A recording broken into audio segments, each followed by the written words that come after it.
और उसके बाद मरियम नवाज़ के मुंह से तो कम से कम ये बातें अच्छी नहीं लगती। आप इस्लाम दुश्मनी ना करते कि इस्लाम के वारिस आपके सामने खड़े हो जाते। क्योंकि जब ये स्पीकर उतार रहे थे तो नाच गाने के स्पीकर चल रहे थे। वो कहती है ये आगे नहीं आ सकती, इस वाले से आप क्या कहेंगे? इन्होंने खत्म नबूवत से टक्कर ली क्यों है? इनकी एक लोहारों की दुकान हुआ करती थी, क्योंकि शहबाज शरीफ ने कहा है मैं गरीब का बेटा हूँ, नवाज शरीफ ने कहा मैं अमीर का बेटा हूँ। अब मुझे ये नहीं समझ आ रही कि दोनों के बयान वालद की वजह से भी पाकिस्तान में एक गली की पार्टी होती है, उसको भी मीडिया कवरेज देता है। बल्कि आज पंजाब में इनको टिकट देने के लिए बंदे कम पड़ गए, समझ चुके हैं, इनसे ना मईशत थम रही है, ये सूदी निज़ाम चलाना चाह रहे हैं। अस्सलामुअलैकुम नाज़रीन, ट्रुथ डिफेंडर टीवी में खुशामदीद। मैं हूं आपका मेज़बान उमर। नाज़रीन, मरियम नवाज़ ने तहरीक लब्बैक पाकिस्तान के बारे में कहा कि वो इसको सियासी जमात नहीं समझती। हमारे साथ एक तहरीक लब्बैक के बड़े एक्टिव कारकुन मौजूद हैं, उनसे इस हवाले से बात करते हैं कि वो कैसे देखते हैं कि मरियम नवाज़ के इस बयान को। अस्सलाम वालेकुम। वालेकुम सलाम।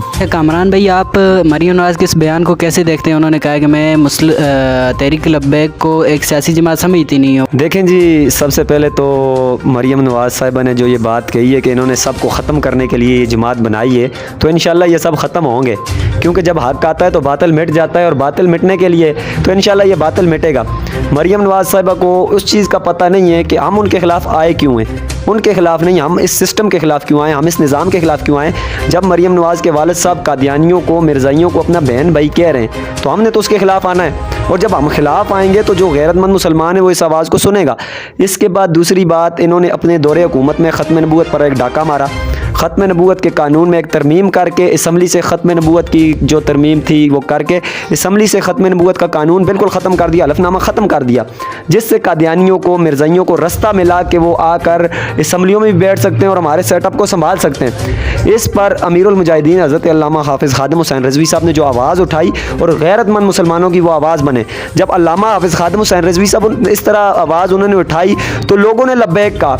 अब जब लोगों ने लब्बैक कहा, हमने फैज़ाबाद धरना दिया, इनकी गवर्नमेंट थी तो इन्होंने अपने ही मुल्क के लोगों पर गोलियां चलाई और 9 लोगों को शहीद कर दिया। इलेक्शन से 7 महीने पहले हमारी जमात रजिस्टर्ड होती है, और पंजाब से हमने इतना बड़ा वोट बैंक ले लिया कि पंजाब में ये अज़दा बने हुए थे, हमने इनका काम ख़त्म कर दिया, और वहाँ से इनको इबरतनाक शिकस्त हुई।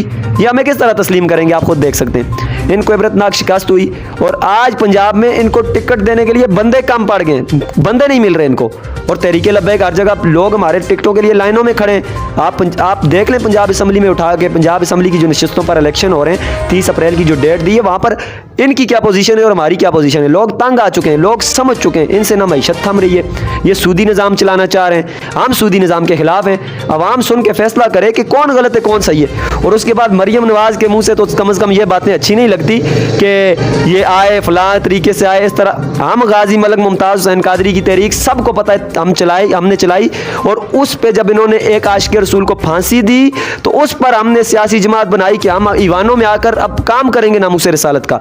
तो अब जब इनको ये चीज़ इनके पेटों में मरोड़ फिर रहे हैं, अब ये इन्होंने ख़त्म नबूवत से टक्कर ली क्यों है? अब ये टक्कर ना लेते। अब जब देखा जाए कि मरियम नवाज़ की पार्टी इस नेज पे आ चुकी है कि वो ख़त्म होने जा रही है, मईशत भी नहीं चल रही उनसे, और दीन के मामले में तो आपने देख लिया उन्होंने क्या किया, मिर्ज़ाइयों को बहन भाई कहा और फिर अमली तौर पर मिर्ज़ाइयों के साथ आ गए। अब मरियम नवाज़ की पार्टी अल्हम्दुलिल्लाह उसका तो रख्ते सफ़र वो बांध रही है, ख़त्म हो रही है, तो अल्हम्दुलिल्लाह हमारा अरूज आ रहा है, उनका जवाल आ रहा है। उनको आपको पता है मसला तो होना ही है। हाँ, वो बात है, उनके आजकल जो जलसे कर रही हैं वो जलसे नहीं कर पा रही, वो उन्हें अपने जलसों को वो वर्कर कन्वेंशन का नाम दे रहे हैं, जबकि तहरीक लब्बैक के सोशल मीडिया पर जलसे देखे जाएँ तो वो बहुत बड़े बड़े जलसे होते हैं। अच्छा, एक बात ये बताएं कि वो तो कह रही हैं कि दूसरी जमातों को, सियासी जमातों को रोकने के लिए, कंट्रोल करने के लिए तहरीक लब्बैक को लाया गया है। वो कहती हैं ये आगे नहीं आ सकती, इस वाले से आप क्या कहेंगे? अच्छा, ये अगर उन्होंने कहा है कि वो आगे नहीं आ सकती, तो वो देखें वो उन्होंने कैसे कहा है आगे नहीं आ सकती, मतलब फेयर इलेक्शन नहीं होंगे। अवाम तो, अगर आपने अवाम को देखना है, रेफरेंडम आप करवा लें, उनके जलसे में लड़कियां भी होती हैं, हमारे जलसों में सिर्फ मर्द होते हैं। इसके बावजूद हमारे जलसे किलोमीटर्स में होते हैं, बगैर कुर्सियां लगाए हुए आप हमारे प्रोग्राम्स देखें, हम कहाँ हैं। और दूसरी बात, अगर कोई हम पे ये बात करता है कि यार इनको किसी ने लाया, तो दुनिया को पता है मुस्लिम लीग नून वो जमात है जिसको ज़ियाउल हक ने बनाया, ठीक है। ये क्या थे, ये नवाज शरीफ साहब क्या थे, इनकी एक लोहारों की दुकान हुआ करती थी, क्योंकि शहबाज शरीफ ने कहा है मैं गरीब का बेटा हूँ, नवाज शरीफ ने कहा मैं अमीर का बेटा हूँ। अब मुझे ये नहीं समझ आ रही कि दोनों के बयान वालद की वजह से भी मैच नहीं हो रहे, तो अब ये यहाँ से इधर तक कैसे पहुँचे। इनको लाया गया, प्रमोट किया गया, लॉन्च किया गया, और आज ये किसी पे इल्ज़ाम लगाएं। हालांकि दुनिया को पता है, आप देख लें, बल्कि हर जगह से आप लोगों से पूछ लें, आपको पता होगा कि तहरीक लब्बैक या रसूलुल्लाह गाजी मलक मुमताज़ हुसैन कादरी की तहरीक थी। जब गाजी साहब को इन्होंने रातों रात फांसी दी तो 60 लाख बंदा उस जनाजे में था। 60 लाख बंदे में से अगर 50% कभी गैरत जाग जाए तो काम किधर जाता है? आप गाजी को फांसी, आप इस्लाम दुश्मनी ना करते कि इस्लाम के वारिस आपके सामने खड़े हो जाते। सही बात है। नून लीग या दीगर सियासी जमातें, उनके लिए ख़तरा ही सिर्फ तहरीक लब्बैक पाकिस्तान ही, और कोई जमात नहीं है। उनके लिए ख़तरा सिर्फ TLP है।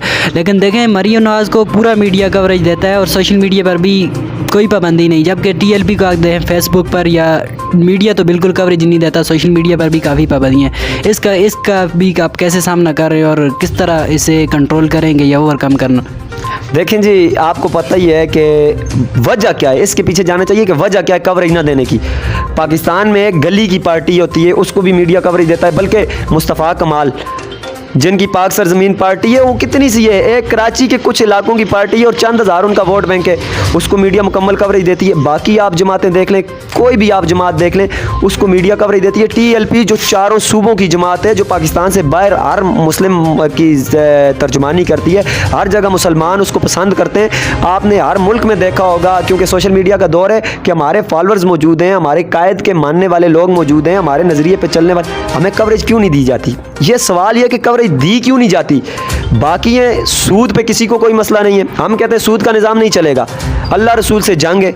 ये कहते हैं सूद से हम इधर उधर नहीं हो सकते क्योंकि यहूदी खफा हो रहे हैं, नसरानी खफा हो रहे हैं, आलमी बैंक खफा हो रहा है, दूसरा तीसरा, हम उनकी नाराज़गी मान सकते हैं लेकिन अल्लाह रसूल की नाराज़गी नहीं मान सकते। आपको पता है, मस्जिदों के स्पीकर जब उतर रहे थे, जब ये नेशनल एक्शन प्लान का नाम लेकर, ये नवाज शरीफ की गवर्नमेंट थी जिसने स्टार्ट किया था, मस्जिदों के जब ये स्पीकर उतार रहे थे तो नाच गाने के स्पीकर चल रहे थे।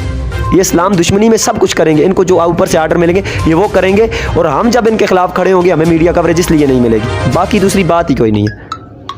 सही बात है। जो सब के लिए ख़तरा दिखाई दे रही है वो जमात तहरीक लब्बैक पाकिस्तान है। कामरान भाई की बातें आपने सुनी, इन्होंने बड़ी तफसील के साथ मुदल्लल अंदाज में और अपनी बात सामने रखी।